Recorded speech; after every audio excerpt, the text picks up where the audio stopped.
Yo, what is up, guys? It is Reed. I am 27, just an average dude. IV made tons of money mistakes in my 20s, and now I want to share everything I've learned to help you take control of your finances and your life. So let me ask you something real quick. Have you ever felt like you are running on a treadmill going nowhere fast, like you wake up early, you work your ass off, you come home exhausted, and somehow your bank account looks exactly the same as it did 6 months ago? That was me for years, and it sucked. Let me tell you, I was that guy working a dead-end job, clocking in and out every single day, thinking if I just worked a little harder, if I just stayed a little later, eventually things would turn around. Spoiler alert, they didn't. They got worse. Actually, I was broke, tired, and honestly pretty depressed about the whole thing. Here is the thing nobody tells you. When you are growing up, working hard is important, sure, but working hard alone will never ever make you rich. And I know that sounds harsh, but stick with me because I learned this the hard way. I used to think if I could just get that promotion or get that raise, everything would be fine. I'd finally be able to breathe, but every time I got a little more money, my expenses went up too. It was like my paycheck was allergic to staying in my bank account. And the worst part was I had zero skills that actually mattered. I could show up on time, I could follow instructions, I could grind, but if you ask me what value I actually brought to the table, I had nothing real to sign. That is the trap right there. The system is designed to keep you comfortable enough to stay, but uncomfortable enough to keep grinding. They want you tired, they want you distracted, they want you too exhausted.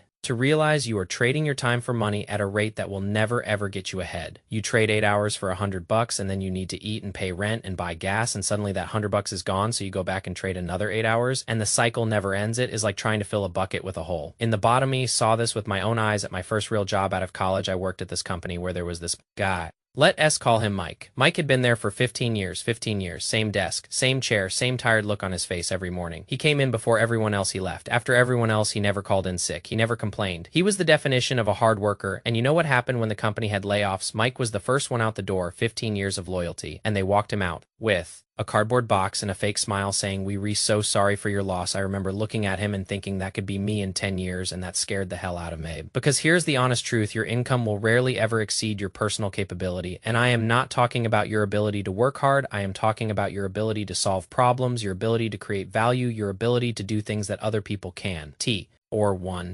that is what determines your worth in the marketplace, not how many hours you sit in a chair, not how tired you look, not how many weekends you sacrifice so you have a buddy. From high school named Danny Guy was always the smartest kid in class, but not in like a book smart way. He just understood how things worked while I was partying and blowing my paycheck on dumb stuff. Danny was learning skills. He took a community college course on web design back when nobody knew what web design even was. He spent his weekends building websites for free just to get the practice and get his name out there 5 years later. Danny owns a digital agency. He works from a beach in Thailand, and he pulls in more in a month than I used to make in a year. And here's the crazy part. Danny doesn't work harder than me. He doesn't grind more hours. He is not some superhuman. He just invested in himself early. He built skills that became more valuable over time while I was busy trading. My time for cash, he was building assets in the form of knowledge and expertise, and that is the difference between people who stay broke and people who build real wealth. Broke people trade time for money, wealthy people trade value for money, and the only way to increase the value you can offer is to invest in yourself. I cannot stress this enough. There is no shortcut, no hack, no get-rich-quick scheme that will ever replace the simple act of becoming a more capable person. Let me tell you about this girl I met at a networking event a few years back. Her name was Sarah, and her story still blows my mind every time I think about it. Sarah started as a receptionist at a marketing agency making like $35,000 a year. Barely enough to cover rent and ramen noodles every single night she'd come home from work. And instead of watching Netflix or scrolling TikTok like the rest of us, she would study. She would read books about copywriting, about consumer psychology, about storytelling. She took a free online course on SEO. She literally used her lunch breaks to practice writing headlines and email subject lines. She did this for 2 years while everyone around her was telling her she was wasting her time. Why would a receptionist need to know copywriting? She would just smile and keep studying. Fast forward to today, Sarah runs her own content strategy studio. She charges corporations $50,000 for a single campaign. She has a team of 12 people working for her, and she told me something I will never forget. She said, "Reed, I never felt like I was building a business. I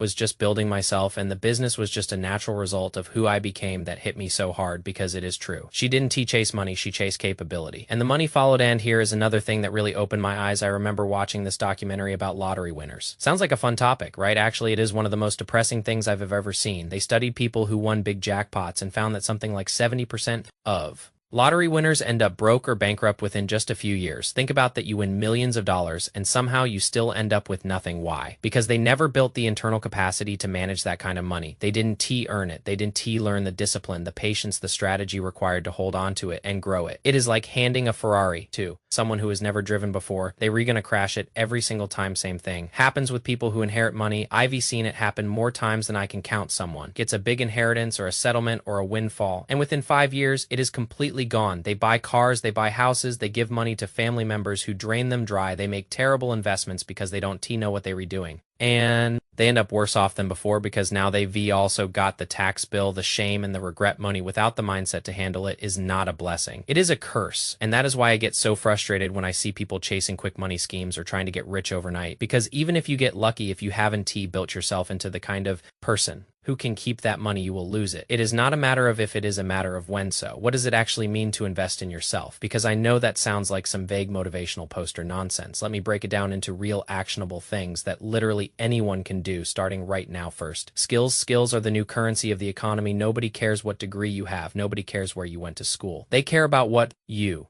can actually do. Can you write copy that sells? Can you edit video that keeps people watching? Can you code? Can you speak a second language? Can you manage a team? Can you negotiate a deal? These are tangible, valuable abilities that directly translate to income. Pick one skill, one single skill that interests you, and commit to getting genuinely good at it. Spend 30 minutes a day for 6 months, and I you will be in the top 10% of people who have that skill, because almost nobody has the discipline to stick with something that long. Second, your health. And I don't mean you need to become a gym bro or run marathons, but you need to treat your body like the most important tool you own, because it is when your energy is low, when you are tired all the time, when you are eating like garbage and not moving your body, your brain doesn't work as well. Your creativity dries up, your motivation tanks, and you make worse decisions about everything, including your money. I started working out consistently about 2 years ago. Nothing crazy, just a few days a week, and the difference in my productivity, my focus, my mood is night and day. I used to think I was just a lazy person. Turns out I was just a person who didn't take care of themselves. Third, your mind.